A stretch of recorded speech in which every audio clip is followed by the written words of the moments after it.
Hey guys, welcome back. It's Jen from Happy Humble Home, and today we're in the kitchen. So we're going to be making some butter from some raw milk.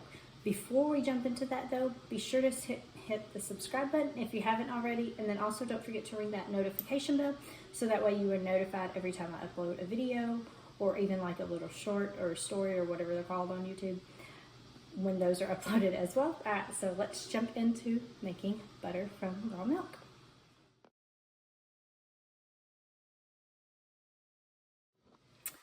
Alright guys, like I said, today we're going to be making some butter from raw milk cream. Now, I will be doing this using the KitchenAid method, and because of that, I suggest that you do small amounts of cream, like no more than probably 2 cups at a time. I will explain why that's my preference a little bit later in the video.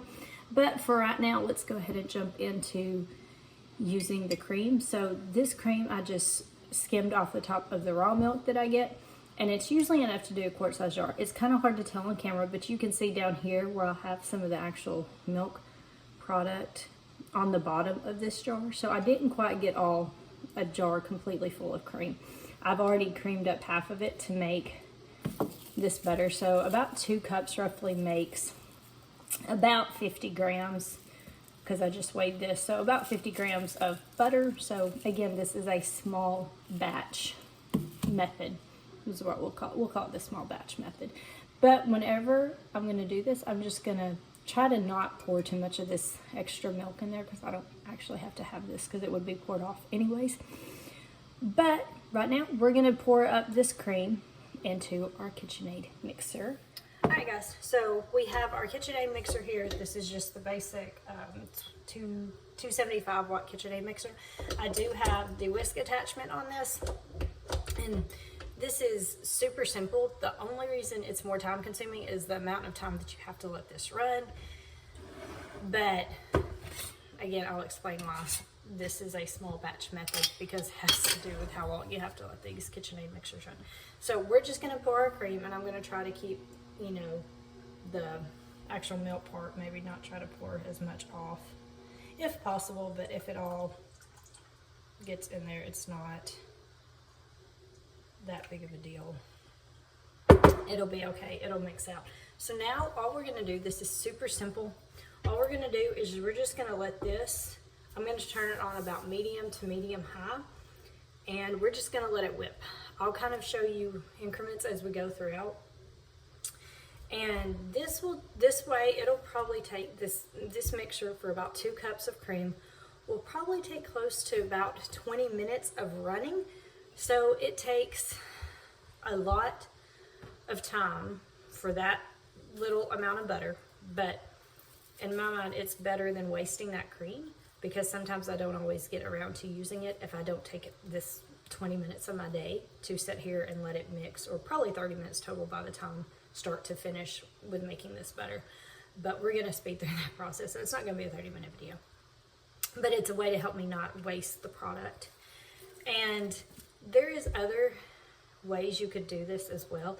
I think that they have actual like plastic jugs with the big paddles on them that you can make like an actual butter churner. That's an electric butter churner. You can buy those. I don't have one. That's why we're going to use the tools that I have, which is a KitchenAid mixer. If you wanted to do even smaller amounts, they do have little like paddle attachment that will just screw on top of your jar, and you can just sit there and then hand paddle it and hand churn it like that, or pass it along to kid and just sit there and churn it. That may be an easier option as well if you don't have the KitchenAid. So there's lots of different varieties. This is the only method I've actually tried. This is what I have handy, so that's why we're gonna make the butter using the KitchenAid mixture. So this is gonna be loud, but I will turn you all around, and I'm going to cover this. I'm going to start the mixer, and then I'll cover it with a towel, because it will start splattering a little more. So it's easy just to go ahead and put this on there, but I'm gonna turn you all around and show you, and we're gonna get time-lapsing this butter churning. See here, I've just poured just the straight cream in. There's nothing else in the bowl. These metal bowls, like, they actually get cold really quick, but if for some reason your cream is still kind of warm, you could always put it in a cold bowl, but these actually get pretty cold just from where my cream was in the refrigerator. So we're just gonna turn it on. Put it about there. And we're gonna let it do its thing for right now.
Okay, so now we're just going to separate the butter from the milk. It would probably be easier if you use a cheesecloth to do this. I obviously did not do that, so that would definitely be a lot easier for future reference.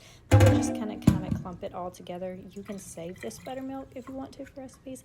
I just don't really have a reason to save it, but you absolutely can. So now we're just going to start rinsing our butter with cold water, and it needs to be cold. Our cold tap water is still kind of warmer, so I put a couple ice cubes in there because the colder the water, the better it sticks together. So we're just going to continue rinsing this out, pouring it off, getting clean water, and continue with the process.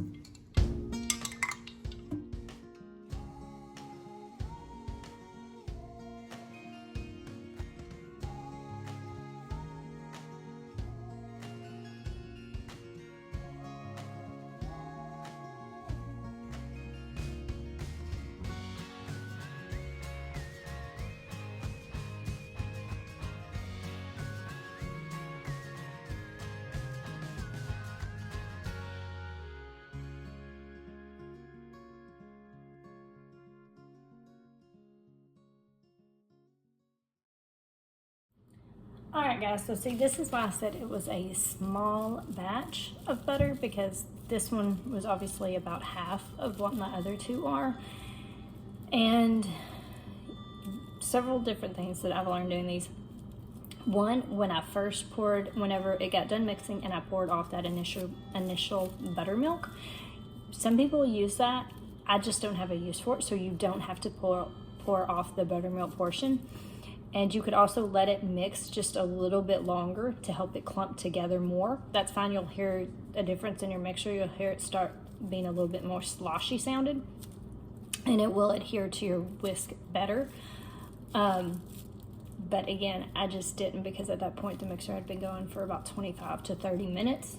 So between the 3D printer going and that going, I was kind of tired of the background noise. So I went ahead and pulled it off and then just kind of tried to clump it together, which it actually does really well. What I'll do is I'll have an extra little bowl with about 6 or 7 ice cubes there, so that way I'm not wasting a whole lot of water and a whole lot of ice. When I first started doing this, I put like 7 or 8 ice cubes in there, a lot more water, and it was almost like doing my hands in an ice bath, and it hurt a lot.